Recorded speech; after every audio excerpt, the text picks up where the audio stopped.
What's up, guys? This is Richard Shepard from the Heroes of Music Institute, and here are 3 mistakes beginners always make, and here's how to fix them, okay? Number 1, too much pressure on the fretting hand, on your left hand.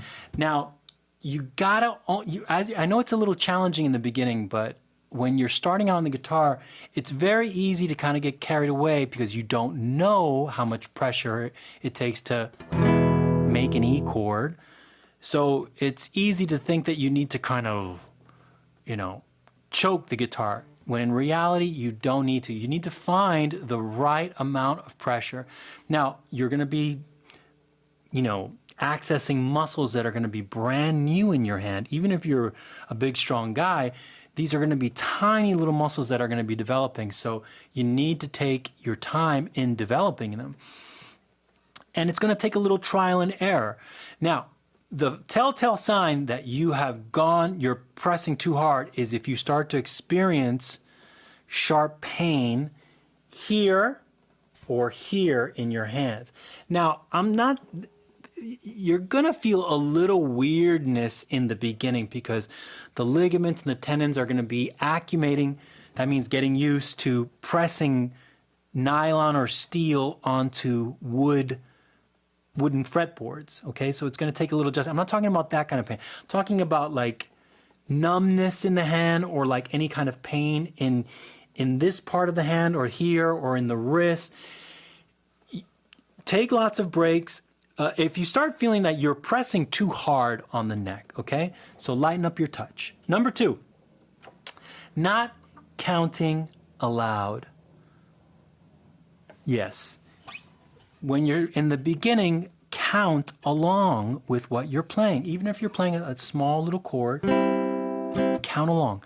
1, 2, 3, 4, 5, 6, 7, 8, 9, 10. Measure bar of 10. 1, 2, 3, 4. Then 1, 2, 3, 4. As you can tell, I was kind of counting along almost in pitch with the strumming I was doing there.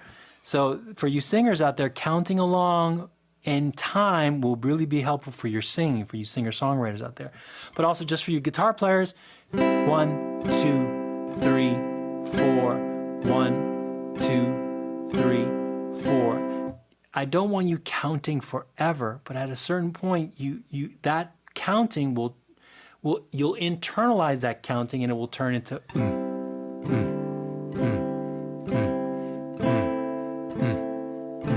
your internal pulse will develop stronger and stronger. But counting is essential for establishing a strong rhythm. It may not make you look cool, but it is powerful in the development of your rhythm. Number 3.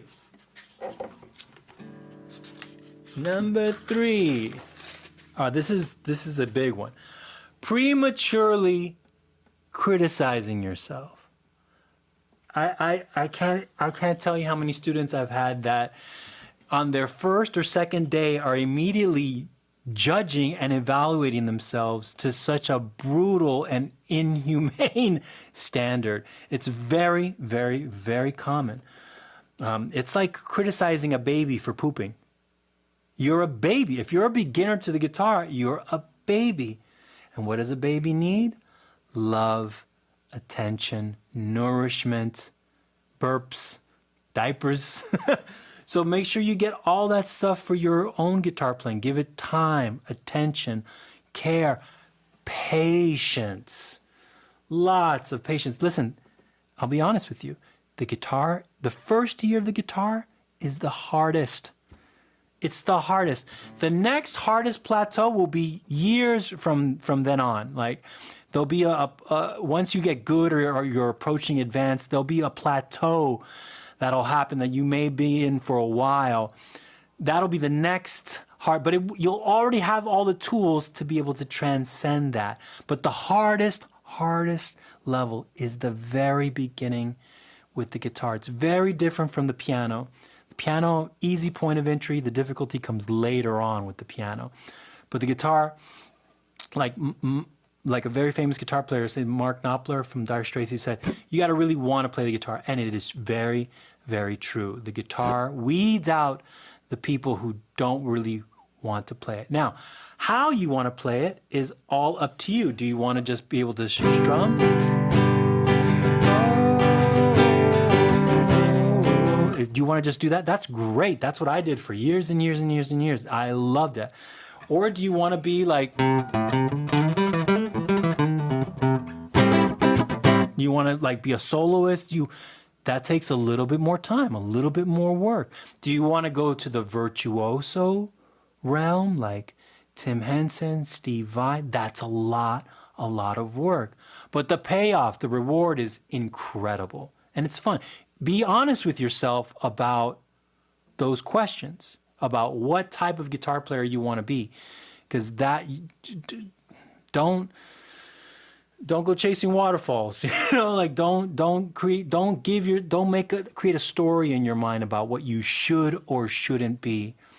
Be what you are. Become the kind of guitar player that you want to become, okay? Now, if you're still with me at this point, I'm going to give you some extra tips, all right? This is because you stuck around. Number 4, if you're a beginner, picking too wide in the beginning with your right hand, all right? Try and stay close to the strings. Stay close to the strings. And maintain a firm grip on your pick if you're using a pick. And as you get faster and faster, you're going to need to stay slower and slower. You're going to need to stay closer and closer to the strings, okay? It's just physics, it's a shorter distance of travel. You could also use the rest stroke. Now, the rest stroke is exactly what it is. Once you strike a string, you're resting on the string underneath it. Let me change angles here so you guys can get a better look at it. So you see my finger here? See the pick?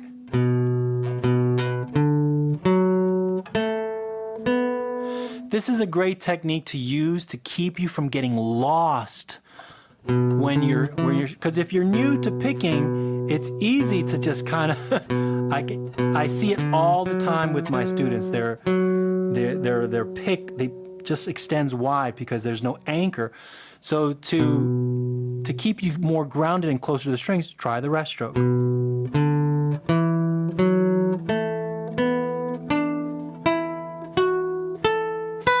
Okay? And number 5, letting the neck of the guitar get away from them. I'm in the classical position where the saddle of the guitar is like hanging between my legs.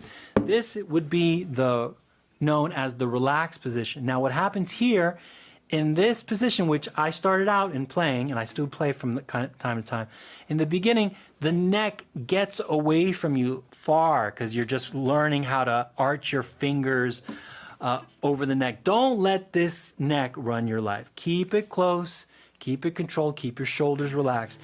I highly suggest you use the classical mode seated position. The benefit of this position is that it keeps your shoulders at a T. Your eyesight of the fretboard is a little bit more manageable. You can see the whole neck.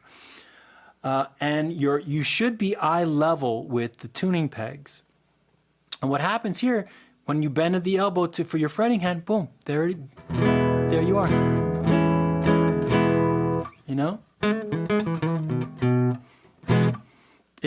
Everything is close at hand, and it prevents from buildup. You need a little footstool for your left leg to keep it propped up, but this is a great remedy for keeping the neck under control. I hope these tips were helpful to you. My name is Richard Shepard. Thanks for watching. And if you need additional help, you can sign up for my free 12-week course at heroesofmusicinstitute.com. All right? Stay great.